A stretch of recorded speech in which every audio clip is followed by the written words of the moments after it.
Okay guys, so in this video we're going to be checking out the new RunCam Owl Plus 2, and here's some of the stats that are on the box. IR blocked, 5 to 36 volts, 150G field of view, and I think this is a prototype because there was no instructions in the box. Usually there are instructions with all the RunCam cameras, so I'm not really sure what's up with that. So I'm not really, I don't really have any other specs on this camera. So honestly, I don't think it's much different from the original Owl Plus, except for the fact that they've added the features that they added to the Swift 2, mainly the OSD, the battery voltage monitoring, and the microphone.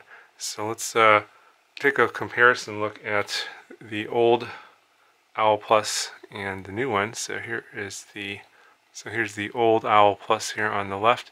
Typical, just a 3-pin connector for your voltage and your video, and it looks like they obviously increased the voltage range. It went from 22 volts up to 36 volts, and on the new Owl Plus 2 they've added the audio, the voltage monitoring, with those 2 extra pins. The OSD pins are the same, the two pins there are also the same. On the mounting, it looks like they've improved a little bit here. This is the plastic screw holes here, and they've moved to these metal inserts on the new version. The lenses look identical. Okay, so that's why I'm thinking that they probably didn't change the functionality too much. Just added the features of the Swift 2 for the Owl Plus 2. Okay, so then comparing this to the Swift 2, you can see that all of the pin outs are the same, as well as the little pigtail that's also included, and the mounting is also the same. Now, I just pulled this out of my eSheen Wizard, and I did do a video on how to do the wiring for the voltage monitoring and the audio in that video, and so I'll put a card up here in the corner so you can check out that video, because since all of the wires are the same, the process will be the same, and in fact all the same wires are included in the Owl Plus 2, so there's going to be no difference in terms of the installation. In fact, I just pulled this Swift 2 out of my Wizard, and I'm just going to stick the Owl Plus 2 into the Wizard. A simple swap. Just going to take plug in the wires that are already in there into this camera, and I'll be good to go. Quickly just go over what came in the box. You get your OSD joystick, a little OSD extension pigtail, you get a video, just a standard video cable here, and then you got your cable here for your voltage monitoring and audio. This is the other cable that's already in the Wizard, so I won't be putting that in. Allen wrench and your set of M2 standardized screws and washers. That same stuff that came with the Swift 2. And the Owl 2 Plus is including an extra little case here with 3 mounting holes and another back here in case you don't want to use the one that came with the original one with the extra hole here.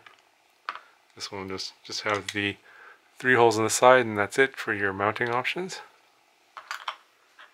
Now the mounting bracket for the Owl Plus 2 is actually a little bit thicker and heavier. So here it is on the right, and here's the old one on the left. And you can see here the thickness difference between the old one and the new one. And this actually feels a lot more resistant to bending. Like the old one was pretty weak. This is very flexible and would bend easily in a crash, although I was able to bend it back no problem. Okay, so I got the Owl Plus 2 installed into the Wizard, and just swapped out the Swift 2 for the Owl Plus 2. It's got the same plug, so it took 5 seconds. Here's a quick look at the image that it's generating, and you got your voltage here on the left, your pilot name, and your on time over here on the right. I'm going to stick on the lens cap here so we can go through some of the menus. And I believe this is going to be all the same as what was on the Swift 2, so shouldn't be any surprises.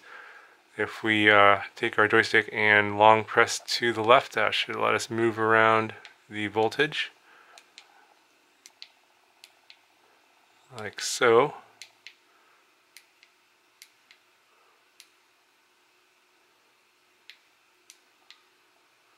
And if we long press up, we can change our pilot name. You can change it here. And you can turn the pilot name on and off, the timer, the voltage, and I'm not sure what baseline is. I think that was like a little horizontal line. You can reset the defaults, and if you long press to the right, you can move around the on time. And if you short press the center stick, you can bring up the camera menu. This is all the same as on the Swift 2, and I'm not going to change any of these. I'm just going to fly it stock.